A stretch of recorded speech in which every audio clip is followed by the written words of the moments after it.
네, 오늘도 좋은 하루 되시기 바라겠습니다. 오늘 말씀은 베드로후서 1장 16절에서 18절 말씀입니다. 우리 주 예수 그리스도의 능력과 강림하심을 너희에게 알게 한 것이 교묘히 만든 이야기를 따른 것이 아니요 우리는 그의 크신 위엄을 친히 본 자라.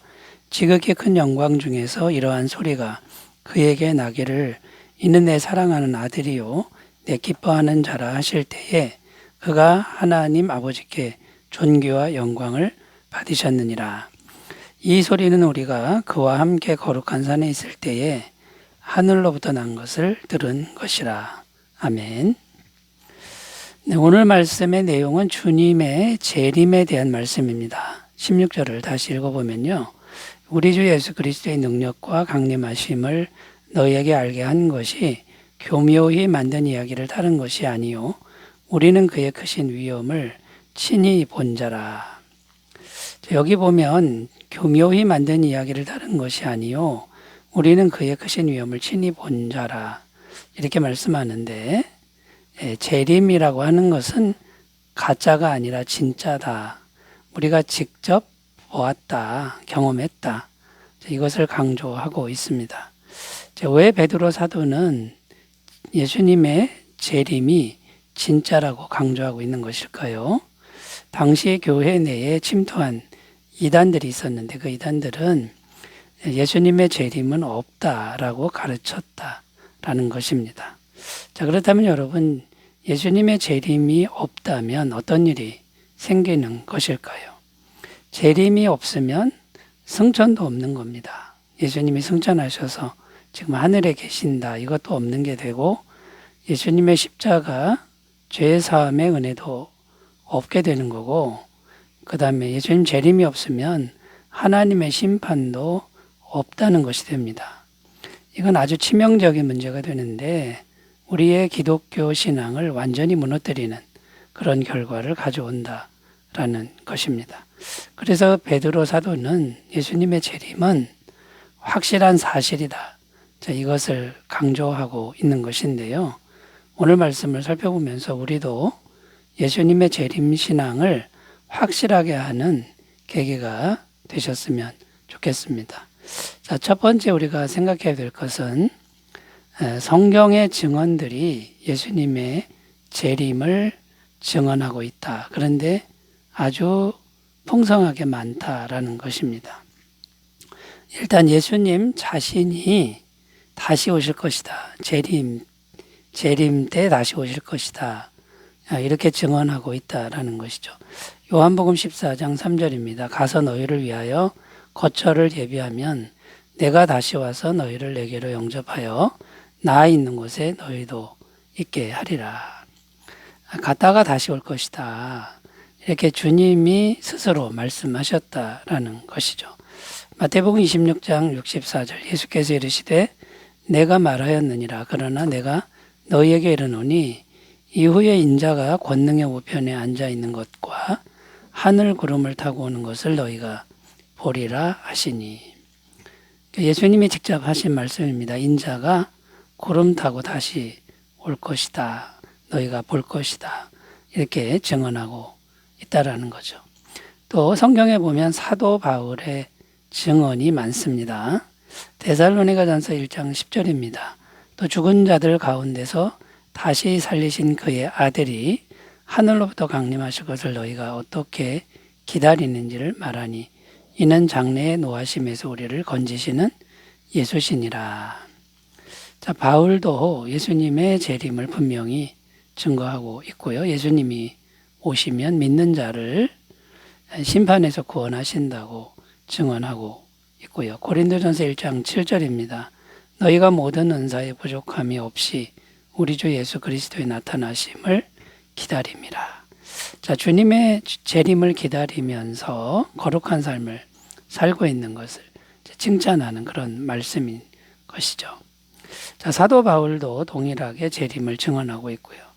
베드로 사도도 예수님의 재림을 분명하게 증언하고 있습니다. 베드로서 3장 10절입니다. 그러나 주의 날이 도둑같이 오리니 그날에는 하늘이 큰 소리로 떠나가고 물질이 뜨거운 불에 풀어지고 땅과 그 중에 있는 모든 일이 드러나리로다. 자, 주의 날이 도둑같이 온다 할 때 예수님의 재림이 갑작스럽게 온다라고 말씀하고 있고요. 그때가 바로 이 세상의 종말이 된다라고 증언하고 있는 겁니다. 또 사도 중에 디도라는 사도도 동일하게 증언하고 있습니다. 디도서 2장 13절입니다.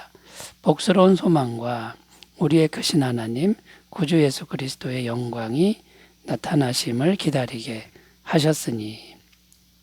자, 그러니까 성경에 일관된 증언들은 예수님의 재림은 분명하고 틀림없이 이루어질 일이고 사실이다. 현실적으로 이루어진다라고 말씀하고 있다라는 것이죠. 자, 여러분, 그러므로 우리가 재림신앙을 확실하게 하는데 이 성경 말씀, 성경의 증언들을 근거로 해서 흔들리지 않는 신앙을 가지셨으면 좋겠습니다. 자, 두 번째요. 재림이 왜 확실한가?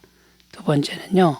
부활하신 주님을 만난 증인들이 많다라고 성경은 말씀하고 있습니다. 그러니까 죽음에서 부활하신 예수님을 직접 만난 사람들이 많다라는 것이죠. 자, 일단 베드로 자신이 이제 오늘 말씀해 보면 직접 경험한 사건을 이제 말씀하고 있는데 그 변화산 사건입니다. 산에 올라가셨을 때 예수님이 아주 영광스럽게 변화된 사건을 이제 언급하고 있는 거죠. 이제 오늘 말씀 16절에 보면 우리는 그의 크신 위엄을 친히 본 자라. 우리가 직접 경험했다라는 뜻이고요. 17절에 보면 지극히 큰 영광 중에서 이러한 소리가 그에게 나기를 이는 내 사랑하는 아들이요 내 기뻐하는 자라 하실 때에 하늘에서 성부 하나님이 직접 음성을 들려주는 소리를 들었다라는 것이죠. 18절에 보면 이 소리는 우리가 그와 함께 거룩한 산에 있을 때 하늘로부터 난 것을 들은 것이라. 직접 들었다. 지금 사도 베드로는 이제 이것을 이제 말씀하고 있는 거죠. 그때 예수님이 아주 영광스럽게 이제 변화가 됐었는데 그때 만난 사람이 모세와 엘리야였습니다. 근데 이 모세와 엘리야는 수천 년 전에 이미 죽은 사람들이었습니다. 그런데 그들이 살아서 예수님과 함께 대화를 나누는 것을 경험하게 된 것이죠. 그러니까 여러분, 부활이라고 하는 것이 사실이라는 것을 베드로가 그때 직접 체험했다라는 말씀이 됩니다. 그리고 베드로뿐만 아니라 사도들 모두가 직접 주님의 죽으심도 경험했고 또 주님의 부활하심도 또 주님의 승천하심도 직접 경험했다라고 성경은 증언합니다. 사도행전 1장 21절 22절 이러하므로 요한의 세례로부터 우리 가운데서 올려져 가신 날까지 주 예수께서 우리 가운데 출입하실 때에 항상 우리와 함께 다니던 사람 중에 하나를 세워 우리와 더불어 예수께서 부활하심을 증언할 사람이 되게 하여야 하리라 하거늘. 그러니까 사도들 모두가 예수님의 십자가 죽음, 부활, 승천까지 직접 다 경험하고 보았다라는 것이죠. 이렇게 예수님의 부활을 경험한 사람들이 많다라는 겁니다. 또 사도들 외에도 많은 증인들이 있었다고 성경은 기록하고 있습니다. 요한일서 1장 1절에서 2절 태초부터 있는 생명의 말씀에 관하여는 우리가 들은 바요 눈으로 본 바요 자세히 보고 우리의 손으로 만진 바라 이 생명이 나타내신 바 된지라 이 영원한 생명을 우리가 보았고 증언하여 너희에게 전하노니 이는 아버지와 함께 계시다가 우리에게 나타내신 바 된 이시니라. 그러니까 예수님을 직접 보았다라는 그런 표현이고요. 고린도전서 15장 4절에서 6절입니다. 장사 지낸 바 되셨다가 성경대로 사흘 만에 다시 살아나사 게바에게 보이시고 후에 12제자에게와 그 후에 500여 형제에게 일시에 보이셨나니 그 중에 지금까지 대다수는 살아있고 어떤 사람은 잠들었으며. 여기 보면 직접 예수님을 경험한 사람이 500명이나 된다고 증언하고 있습니다. 사도행전 1장 10절 11절입니다. 올라가실 때 제자들이 자세히 하늘을 쳐다보고 있는데 흰 옷 입은 두 사람이 그들 곁에 서서 이르되 갈릴리 사람들아 어찌하여 서서 하늘을 쳐다보느냐. 너희 가운데서 하늘로 올려지신 이 예수는 하늘로 가심을 본 그대로 오시리라 하였느니라. 자, 이렇게 승천하심도 직접 목도했다라는 것이죠. 이렇게 직접 경험한 증인들이 아주 많다라는 것입니다. 자, 그러면 승천이 확실히 경험됐으니 이 재림도 확실하게 경험될 것이다 라고 지금 말씀하고 있는 겁니다. 여러분, 이 부활의 증인들이 아주 많다라고 하는 것이 역사적 사실임을 꼭 믿고 재림도 역사적 사실임을 꼭 믿으셨으면 좋겠습니다. 자, 세 번째로 가겠습니다. 주님의 재림이 왜 확실한가? 세 번째는요. 우리가 이제 이 바른 재림 신앙을 이제 가져야 된다라는 것이죠. 그래서 재림 신앙이 확실하다. 이것은 틀림없는 사실인데 우리가 바른 재림 신앙을 가지는 게 중요합니다. 이 재림 신앙을 부인하는 이유가 뭐냐면 바른 재림 신앙을 가지지 못한 사람들이 잘못 행동을 해서 이 주님의 재림을 확실히 믿지 않는 이런 일들이 생긴다라는 것이죠. 자, 잘못된 재림 신앙은 크게 두 가지로 생각해 볼 수 있는데요. 하나는 세상을 등지게 하는 재림 신앙이다라는 겁니다. 그러니까 주님의 재림이 곧 왔으니 이제는 이 세상 삶은 의미가 없다 이렇게 생각하는 사람들이 있고, 또 다른 하나는요, 재림은 아예 없다, 거짓말이다, 이렇게 그릇된 재림 신앙을 갖는 사람들이 있다라는 거죠. 이것들 때문에 주님의 재림이 거짓이라고 믿게 되는 경우가 많다라는 겁니다. 첫 번째, 세상을 등지게 하는 재림 신앙을 우리가 살펴보겠는데요.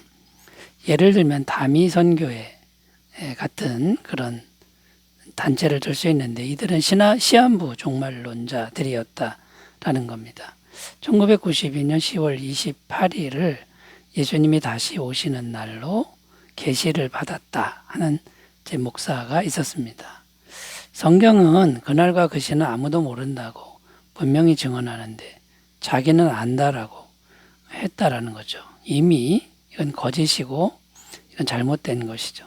그래서 교회의 성도들을 모으고 아무 일도 하지 않고 전 재산을 바치게 하고 가족들도 등지게 하면서 기도만 힘썼다라는 겁니다. 결국 이들의 행위는 해프닝으로 끝나고 말았죠. 두 번째 흐름은 재림은 아예 없다라고 이제 하는 그런 흐름을 들 수 있는데, 여러분, 재림이 없으면 앞에서도 말씀드렸지만 기독교인이 가장 불쌍한 사람이라는 거죠. 기독교 전체가 다 무너지고 기독교 전체가 다 거짓이 돼버린다라는 겁니다.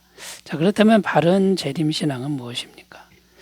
예수님의 재림은 분명한 사실인 것을 우리가 확실히 믿는 겁니다. 매일 믿고, 그 다음에요, 세상을 등지는 게 아니라 오늘 나에게 주어진 세상 일을 성실하게, 오늘 종말이 와도 성실하게 그 일을 해내는 것이다 라는 거죠.